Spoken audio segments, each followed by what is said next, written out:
After Manchester United complete the signing of Eric Bailly from Villarreal, I don't know too much about him, but with an age of 22, got the potential to go on and be a decent player for Manchester United. We're now moving on to other targets, and the press and everywhere today is hot on Paul Pogba. Now, the latest on Paul Pogba, a player obviously that we know extremely well, coming through our youth system. Real shame that we ever let Paul Pogba leave Manchester United. It really was a really fantastic player. Probably for me the best, most complete midfielder in world football at the moment, and will start in the Euros certainly. A player who Juventus are keen to, well, do not want to let go, but can't really afford to keep him at the club with the huge price tag on him.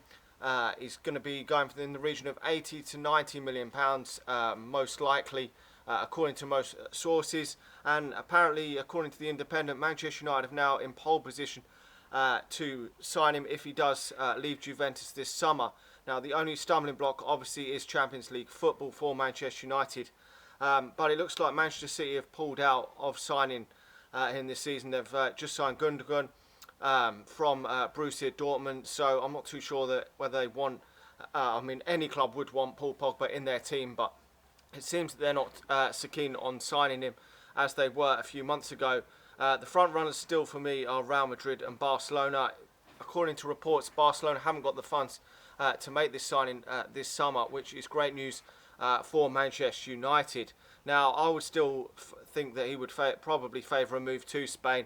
It does seem where he would most likely go. Real Madrid, obviously European champions, so I would presume that they would be favourites. But with the fact that Manchester United have got huge amounts of money, with the amount of sponsorship deals that Ed Woodward has accumulated over the last couple of years, even without Champions League football, if we do offer him a huge wage package, then I could still see it happening, but it is a bit unlikely. But he really is the type of player that Manchester United have really missed in midfield for so many years.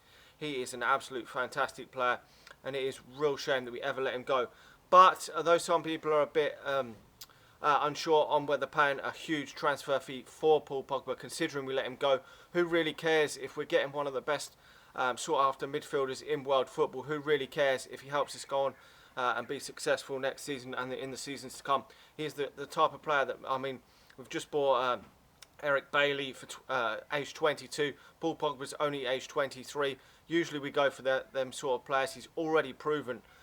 Normally we don't go for the stellar name that's already proven. We usually get the 18 to 22 year olds with the potential, but he's already proven himself at a young age. Won bags of league titles in Italy, so I think he would be an absolute fantastic signing. For me, would be the main signing that I would personally sign this summer if it does happen. Now, if there's any more reports, we will be back with further videos letting you guys know any updates on the situation. But for now, I'm not too sure that it's going to happen. Although people are reporting that it is a possibility that it could happen. I've got a feeling he may stay at Juventus one more season before making a move to either Real Madrid or Barcelona. But we'll have to wait and see what happens. I still think the Ibrahimovic deal will happen. It looks like it's going to happen after the Euros, as he wants to collect his loyalty bonus from PSG, which is upwards of £4 million. After that, after the 30th of June has passed, we'll be free to sign him. Most likely Sweden will be coming home from the European Championships then. Probably Zlatan will be back in Sweden then, so we can then get him back to Manchester for a medical. I think that will happen. I'm pretty sure that is a done deal. Di Marzio is reporting that it is pretty much a done deal, and he obviously reported the Jose Mourinho news before most people. The only other, not many journalists out there were 100% sure on that happening, but he was. Anyway, let me know your thoughts on the situation regarding Paul Pogba. Do you think we should sign him even if he's going to cost upwards of 80 to 90 million, or do you think there's better options out there for cheaper and spend the money elsewhere on maybe potentially a right wing? Like the video, subscribe to the channel if you're new, and I'll talk to you all again soon. See ya.